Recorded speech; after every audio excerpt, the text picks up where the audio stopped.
الرحمن الرحیم عن نبی رافع قال رأيت رسول اللہ صلی اللہ علیہ وسلم اذن فی اذن الحسن بن علی حین ولدته فاطمۃ بالصلاۃ۔ حضرت ابو رافع رضی اللہ تعالی عنہ فرماتے ہیں کہ دیکھا میں نے رسول اللہ صلی اللہ علیہ وسلم کو اذان کہہ رہے تھے حسن بن علی کے کان میں، نماز والی اذان، جب ولادت ہوئی ان کی صاحبزادی فاطمہ کے ہاں۔ اس حدیث مبارکہ میں کیونکہ حضرت حسن بن علی رضی اللہ تعالیٰ عنہ کے بارے میں ہے کہ جب وہ پیدا ہوئے تو حضرت ابو رافع رضی اللہ عنہ فرماتے ہیں کہ میں نے دیکھا کہ اللہ کے رسول ان کے کانوں میں اذان کہہ رہے تھے۔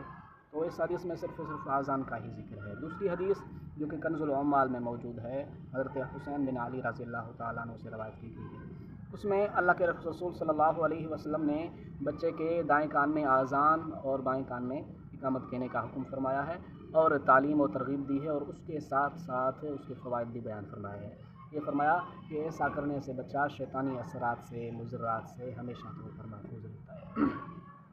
اور گھر والوں کی یعنی کہ گھر والوں کی پہلی ذمہ داری، والدین کی جو پہلی ذمہ داری ہے وہ یہی ہے، یعنی کہ بچے کا جو بنیادی حق ہے وہ یہی ہے کہ بچے کو دعوت توحید، دعوت رسالت اور ایمان یہ دی جائے، اور ایمان، توحید اور رسالت سے اس کے دل کو آشنا کیا جائے۔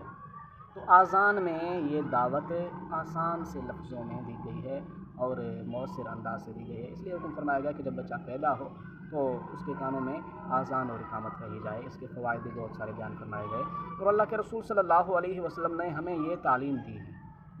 دی ہے کہ انسان کی جو زندگی ہے نا، وہ اذان اور اقامت کے درمیان والی زندگی ہے۔ آپ صلی اللہ علیہ وسلم کا یہی معمول ہوتا تھا کہ جو بچہ پیدا ہوا ہوتا تھا تو اس کے کان میں اذان اور اقامت کہہ دیتے تھے۔ باقی جو بھی کہیں فوتگی ہو جاتی تھی، کوئی مر جاتا تھا، کوئی جو ہے نا دنیا سے رخصت ہو جاتا تھا، تو آپ علیہ الصلوۃ والسلام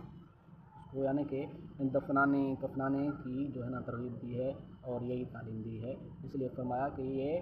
اذان اور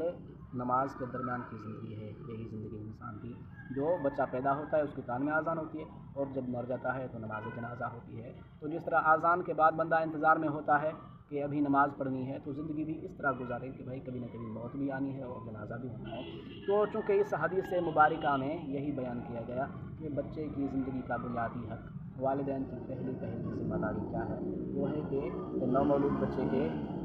دائیں کان میں اذان کہی جائے اور بائیں کان میں اقامت کہی جائے۔ اس کے فوائد بھی اللہ کے نبی صلی اللہ علیہ وسلم نے بیان فرمائے، جو میں نے آپ کے سامنے بیان فرمائے ہیں۔ شیطانی اثرات، مضرات جو بھی ہوں، بچہ ان سے ہمیشہ طور پر محفوظ رہتا ہے، اور اس کے دل، اس کا دماغ جو ہے اس دعوت سے آشنا ہو جاتا ہے۔ اللہ رب العزت ہمیں اور آپ کو